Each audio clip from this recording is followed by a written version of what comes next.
እንኳዕ ንመድሃኒ ዓለም መጋቢት 27 2018 ዓመተ ምህረት እግዚአብሔር አምላክ ብሰላም አብጽሐና አብጽሐኩም ያብ መድሃኒ ዓለም 27 መጋቢት ምስ በዓለ ሆሳዕና እዩ ውዒሉ ዘሎ ስለዚህ ናይ ሆሳዕና ንበይኑ ተማሂርና ኢና ናይ መድሃኒ ዓለም ኢየሱስ ክርስቶስ ደሞ ለ5 ደቂቃ ወይ ለ10 ደቂቃ ክንማሪና ኩላትኩም እዚ ለኩሉ ምእመን ህዝበ ክርስቲያን ሸር በልዎ ማለት እዩ ወሰዓረ ወአይተተ መርገመ በዲበ ዕፀ መስቀል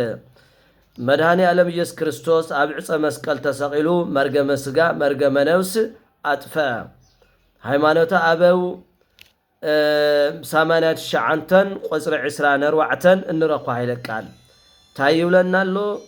ወይታና መድሃና ኢየሱስ ክርስቶስ ኣብ ዕፀ መስቀል ተሰቂሉ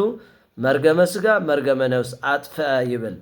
ስለዚህ እስመ እግዚአብሔር ውእቱ አስተሐፈረ ኃጢአተ በዲበ ምድር ኃጢአት ኣብ ምድሪ አጥፈ ካብ ምድሪ አጥፈ ወነሰተ ሙስና በውስተ መቃብር ሙስና መቃብር በስብስኻ ናይ ምትራፍ ደሞ አጥፈ ወአብጠለ ሞተ በውስተ ሲኦል ኣብ ሲኦል ናይ ሲኦል ቁራኝነት ደሞ አጥፈ እዚኦም በዓርብ ስቅለት ለሰርሖም ስራሕቲ ማለት መርገመ ስጋ መርገመ ነፍስ አጥፊያሎ ኃጢአት ካብ ምድሪ አጥፊያሎ ሙስና መቃብር አጥፊያሎ እንደገና ደሞ ናይ ሲኦል ቁራኝነት ደሞ አርባዕቲኡ ለጥፈሉ ዕለት እዩ ዛት ዕለት እንተገብረ እግዚአብሔር ዛ ዕለት ንሳ ንሕጎሰላ ልገበራ ዕለት እዩ ምክንያቱ 5,500 ዘመን ኣብ ቁራኝነት ተቐሚጥና ነርና ነገር ግን መድሃኒ ዓለም ኢየሱስ ክርስቶስ ኣብ ዕፀ መስቀል ተሰቂሉ ኃጢአት አጥፈ መርገመ ስጋ መርገመ ነፍስ አጥፈ ሙስና መቃብር አጥፈ ናይ ሲኦል ቁራኝነት ደሞ አጥፈ ማለት እዩ መድሃኒ ዓለም ኢየሱስ ክርስቶስ ወበኩሉ መካን ዘኮነ በቱ ገብረ ለነ መድሃኒተ ሰው ኮይኑ ብዝሰርሖ ድህነት ለዓለም ብምልኡ ድሕነት ገበረ ስለዚህ ጎይታና መድሃና ኢየሱስ ክርስቶስ ዕለተ ዓርብ 27 መጋቢት ኣብ ዕፀ መስቀል ነስአ ደውየነ ወጾረ ህማመነ ናይና ኃጢአት ናይና ደውየ ናይና ሕማም ናይና በደል ተሸከመ ትንቢተ ኢሳይያስ ምዕራፍ 53 ስለዚህ ናይና በደል ተሸኪሙ ከም በደለኛ ተወለቀም ስለ ጅጉያን ምስቶም በደለኛታት ምስ ክልተ ሸፋቱ ተሰቀለ ጎይታና መድሃና ኢየሱስ ክርስቶስ ኣብ ዝዕለት እዚ ነቲ ዞም ሰቅልዎውን አባ እስራኤሎም ወስመ በዛ ይኣምሩ ይገብሩ ሕደግ ይቅርበሎም አቦይ ብዘይ ምፍላጦም እዩ ለለመነ እዚ አማላጅና ኢየሱስ ክርስቶስ ምስጉ ተሎ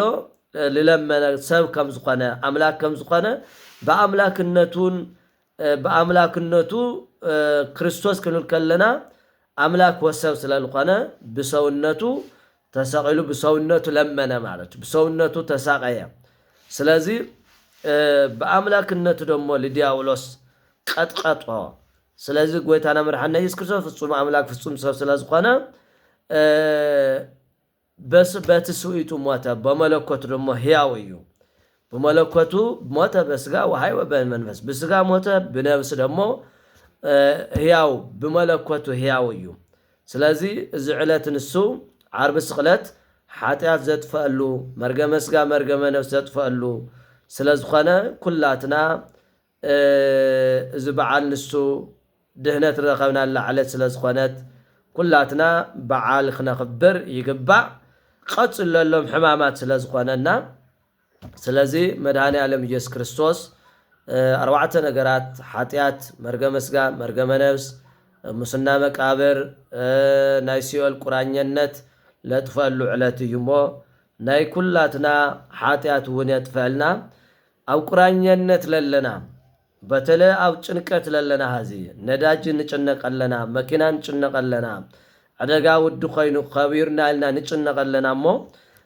እዚ ኩሉ መድሃኒ ዓለም ኢየሱስ ክርስቶስ ጭንቀትና የወግደልና ብጭንቀት ልመጽ ነገር የለን ንመድሃኒ ዓለም ንለምኖ መድሃኒ ዓለም ደሞ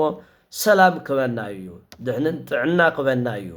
ለደናዮ ነገር ክፍጽመልና እዩ ሞ መድሃኒ ዓለም ክንጽልይ ዝግባእ ያው ሕጽር አቢልና ኢና ተማሂርና ዘለና ዝገሰጸና ዝመኸረና መድሃኒ ዓለም ኢየሱስ ክርስቶስ ንክብር ምስጋና ይብጽሐዮ አሜን